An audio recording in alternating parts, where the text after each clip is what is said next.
Part 1. Breath Edit. Emily Reddy. After you stop disappearing, something shifts that no one really prepares you for. It doesn't feel like freedom. It doesn't feel like relief. It feels like being slightly out of place in a life that used to fit. Nothing obvious changes. The same people are still there. The same routines continue.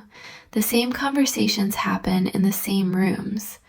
But the way you move through them is different. You are not trying to be different. You are not making a statement. You are simply no longer erasing yourself in quiet, automatic ways. And that alone changes the atmosphere. In the 6th chapter of this story, you noticed yourself. You saw how often you disappeared without meaning to, and you stayed. That moment felt internal, almost private, like something that belonged only to you. But presence doesn't stay private for long. It begins to touch the space between you and others. It changes timing. It changes tone. It changes what is expected, even when nothing is said. Before, closeness felt easier. You adjusted quickly. You sensed what was needed before it was asked for. You softened reactions before they became noticeable. You were attentive, considerate, easy to be around, and that version of you was often praised. Now, without trying to, you are slower to adjust. You pause where you used to smooth things over. You stay quiet where you once rushed to reassure, not out of distance, out of presence. And that presence creates friction, not conflict, not arguments, just a subtle sense that something is no longer flowing on its own. You may notice it in very small moments, a look that lingers, a silence that feels heavier than before, a familiar closeness that suddenly requires effort to maintain. Nothing breaks, but something feels different. And a new question begins to form, not as words, as tension in the body. What happens to connection when I don't disappear inside it? Part 2. Breath Edit. There is a quiet fear that appears at this stage. Not loud enough to feel like panic, not sharp enough to feel like danger. A slow, steady fear. The fear of becoming inconvenient. When you were disappearing, relationships had a rhythm. You kept things moving. You filled gaps before they became uncomfortable. You carried emotional weight without making it visible. That rhythm created stability. Now, by staying, you interrupt it. Not intentionally, not dramatically, but enough to be felt. You may begin to sense that people respond to you differently. Some lean in, some hesitate, some grow quieter, and your mind starts searching for explanations. Maybe I changed too much. Maybe I'm overthinking. Maybe I should soften again. These thoughts don't come from ego. They come from memory. Your nervous system remembers what once kept you connected. It remembers how safety was maintained. By being easy, by being adaptable, by not taking up too much space. So when closeness feels uncertain, the instinct to return to that version of yourself grows stronger. Not because you want to disappear, but because you don't want to lose what matters. This is where the internal conflict deepens. One part of you wants to stay present. Another wants to preserve connection at any cost. And suddenly the fear is no longer about being alone. It is about being real and still being loved.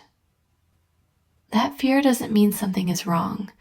It means something is changing. At this point, something subtle becomes clear. Being loved while disappearing felt safe, but it also felt conditional. The closeness depended on how little you needed, how well you adapted, how quietly you carried your inner world. You didn't question it then. It felt normal. Now, staying brings awareness. You begin to notice how often connection was held together by your silence, how much harmony relied on you being flexible, how often peace was maintained by your willingness to step back. This realization doesn't bring anger, it brings grief. Not dramatic grief, quiet grief. Grief for how long you believed closeness required your disappearance. You may miss the ease of the old dynamic, not because it was healthy, but because it was predictable. Presence introduces uncertainty. You no longer know how people will respond. You can't anticipate every reaction, and you can't smooth every edge in advance. That uncertainty feels heavy, but something else is happening at the same time. You are beginning to feel the cost of going back. When you soften yourself now, you notice the contraction.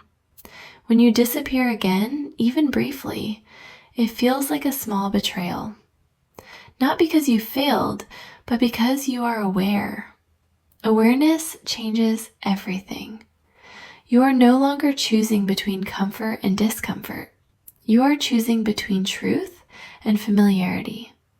And that choice doesn't come once. It comes again and again in small moments. Part 4, Extended Continuation.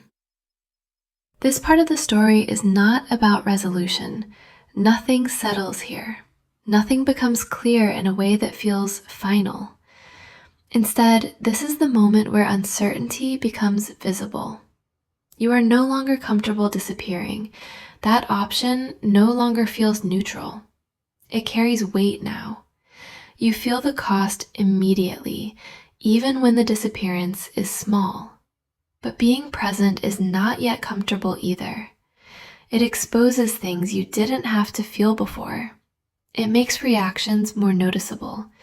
It makes distance harder to ignore. You are standing between two states, one that no longer fits and one that hasn't fully formed yet. That space can feel lonely in a new way, not the loneliness of being alone, but the loneliness of not knowing where you belong anymore. You may start noticing moments that didn't stand out before. Small shifts in tone, subtle changes in how people respond to you, pauses that feel slightly longer than they used to. Nothing dramatic happens. No one announces a problem. No clear conflict appears. And yet, something feels different. You begin to sense that certain connections relied on you being easy, on you adapting quickly, on you filling emotional gaps without being asked. Not because others were cruel, but because that was the role you learned to play. Now that you are not stepping into that role automatically, the space feels unfamiliar. Some people adjust, some don't, and you don't yet know what that means. This is where doubt quietly returns. Not the old doubt about your worth, a more subtle one. You may wonder whether presence is making things harder, whether staying is creating distance instead of closeness, whether you misunderstood what it means to be yourself. These questions don't come from weakness. They come from transition. You are no longer invisible, but you are not yet fully seen. And that in-between state is uncomfortable. It asks you to stay without guarantees, to remain present without knowing how others will respond, to tolerate not being immediately understood. This is not the moment where answers arrive. It is the moment where patterns begin to reveal themselves. You start to notice who leans toward you when you don't disappear, who grows quieter, who seems unsure how to relate to you now. Not as judgment, as observation. And with that observation comes a new layer of awareness. You begin to see that closeness built on convenience feels very different from closeness built on truth. One feels smooth, the other feels fragile. One requires constant adjustment, the other requires patience, and you are only just beginning to sense the difference. This part of the story doesn't ask you to choose. It doesn't demand action. It simply stays with the question that has opened. What happens when you are present and the world around you has to adjust? That question doesn't end here. It expands, and the next part of the story begins not with an answer, but with what this awareness starts to uncover. At this stage, awareness becomes harder to ignore. You are no longer just feeling that something has changed. You are starting to notice where it changes, in specific moments, with specific people, in familiar situations that no longer feel quite the same. What once felt effortless now asks for attention, not because something is wrong, but because you are no longer filling the space automatically. You begin to sense how often closeness used to rely on your readiness to adjust. How many interactions flowed smoothly because you anticipated needs before they were spoken. How often harmony was maintained by your quiet flexibility. And now, without making a decision to stop, you simply don't move as quickly. You pause. That pause changes the shape of the moment. Sometimes nothing happens. The space settles on its own. The connection holds. Other times, the pause feels heavier. A hesitation appears, a subtle discomfort, a sense that the rhythm has been interrupted. Not enough to name, but enough to feel. This is where confusion often begins. You may find yourself questioning your perception, wondering whether you imagined the shift, whether you are reading too much into small changes. But your body notices before your mind does. A tightening, a slight withdrawal, a familiar urge to step in and smooth things over. And this is where the old pattern quietly waits, not demanding, not forcing, just offering relief. Because returning to that version of yourself still works. It still restores ease. It still makes things feel lighter, temporarily. And that is what makes this moment difficult. You are not choosing between pain and peace. You are choosing between two kinds of peace. One that comes from adjusting yourself, and one that comes from staying where you are. The first is familiar. The second is uncertain. And uncertainty feels risky, especially when connection matters to you. You may begin to notice how quickly your system looks for cues. A tone change, a shift in energy, a silence that feels longer than expected. And with each cue comes a question. Is this because I stayed? Did I make this harder by not disappearing? These questions don't mean you are doing something wrong. They mean you are no longer unconscious. You are beginning to see the invisible agreements that once held things together, and seeing them changes how they feel. What used to feel natural now feels negotiated. What used to feel mutual now feels slightly uneven. Not always, not everywhere, but often enough to be noticeable. This is not the moment where clarity arrives. It is the moment where layers start to separate, where you begin to sense which connections are responsive to presence and which ones were built around your absence. That realization doesn't arrive all at once. It unfolds slowly, in fragments, across days and interactions. And with each fragment, something inside you becomes quieter, not calmer, more attentive, because you're starting to understand that staying present doesn't just change how others respond to you.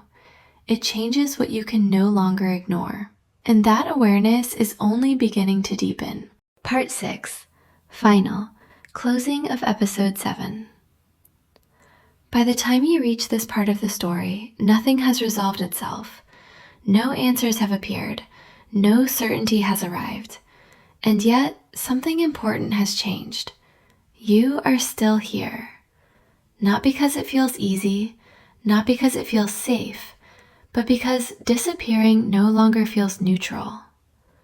There was a time when fading felt like relief, like a way to keep things intact, like a small, reasonable sacrifice. Now, even the smallest disappearance carries a sensation you can't ignore, a tightening, a quiet loss, a sense of stepping away from something that matters. At the same time, being present still feels exposed. You notice reactions more clearly. You feel distance more sharply. You are aware of moments when connection feels thinner than before. And that awareness can be unsettling.